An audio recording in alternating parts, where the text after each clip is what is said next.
Everyone loves a good rags to riches story. Books and movies and music are full of this idea. Whether it's Gatsby turning himself from a nobody to a somebody, or Drake starting from the bottom, there's something appealing about the idea that anyone can make it if they try hard enough. And more than maybe anywhere else, that idea is embraced in the United States, where the mythos of the land of opportunity is practically part of our foundation. But is the US a land of opportunity? Can anyone move up the rungs of the social ladder? Or is the American dream just that? A dream. To get a handle on the answer, we have to understand changes in social position, or what sociologists call social mobility.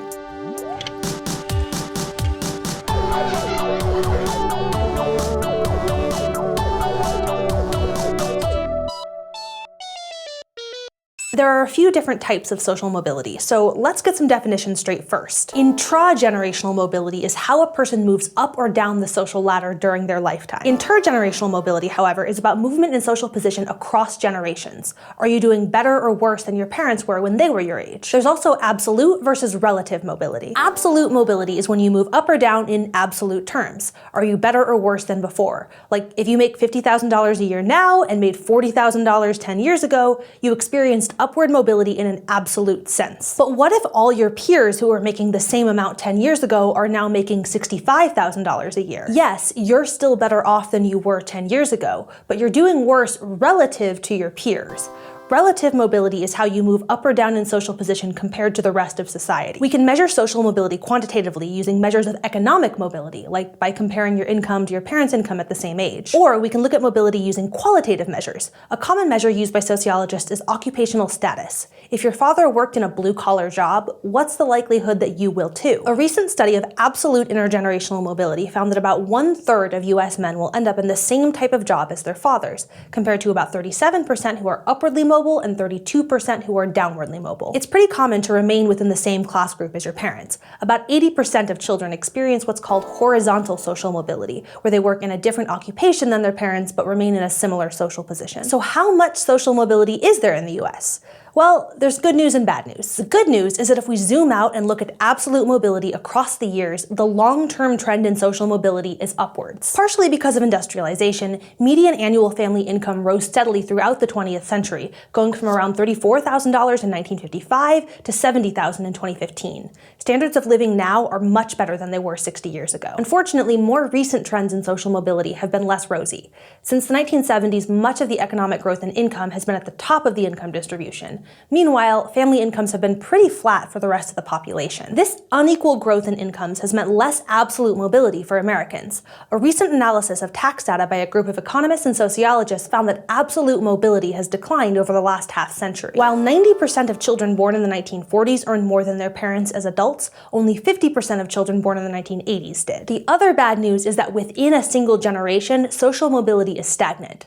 While people generally improve their income over time by gaining education and skills, most people stay on the same rung of the social ladder that they started on. Of those born in the bottom income quintile, 36% remain in the bottom quintile as adults. Only 10% of those born at the bottom end up in the top quintile as adults. Started at the bottom, now we're probably still at the bottom, statistically speaking. And socioeconomic status is sticky at the top, too. Researchers at the Brookings Institution, including CrashCourse sociology writer Joanna Venator, found that 30% of those born in the top quintile stay in the top quintile as adults. Plus, social mobility differs by race, ethnicity, gender, and education. White Americans see more upward mobility than Black Americans. Half of Black Americans that are born at the bottom of the income distribution are still in the bottom quintile at age 40.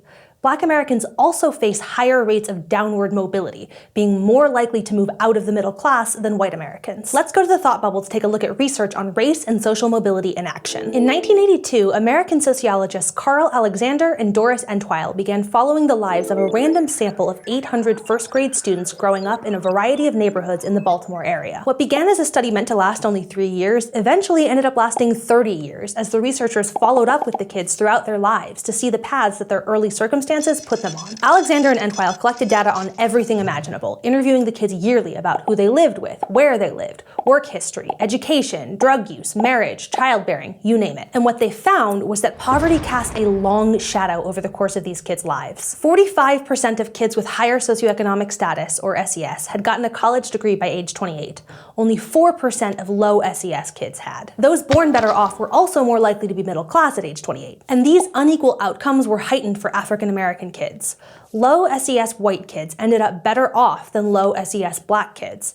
89% of white high school dropouts were working at age 22, compared to only 40% of black high school dropouts. And contrary to what The Wire might have made you think about inner-city Baltimore lifestyles, these differences can't be explained away by differences in criminal behavior or drug use. Low SES white men were more likely to use hard drugs, smoke, and binge drink than low SES black men. And holding all else constant, a police record was more of an impediment to getting a job for African American men than white men. Thanks, Thought Bubble. So the impacts of where you're born on the social ladder can have far-reaching consequences. And in addition to race, social mobility can also vary by gender. Over the last half-century, women as a whole have experienced absolute mobility. 85% of women earn higher wages than their mothers did.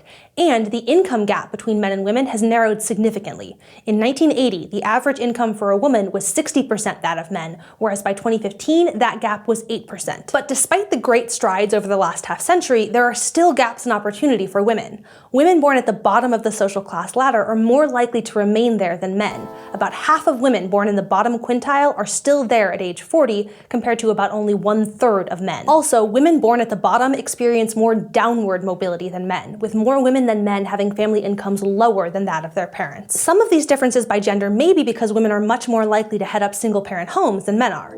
Being married is a huge plus for social mobility because 2 incomes are better than 1. People who marry tend to accumulate wealth much faster than those who are single, making it easier to ascend the social ladder. Modern-day Cinderella doesn't just move up the social ladder by marrying the prince. She's also more likely to build a solid 401k and stock portfolio, key sources of wealth. As we've seen, social class mobility depends on where you start and who you are. So let's go back to the question we asked at the beginning.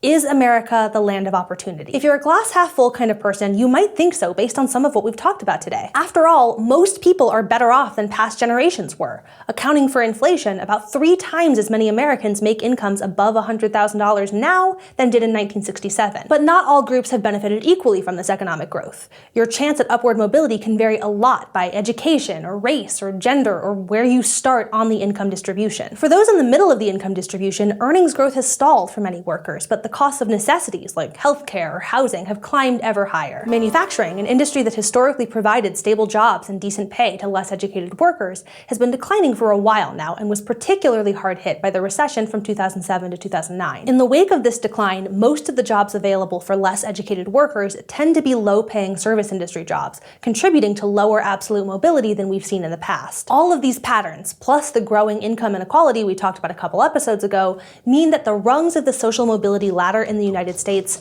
seem to be getting harder to climb. Today, we talked about intergenerational and intragenerational mobility and the difference between absolute and relative mobility.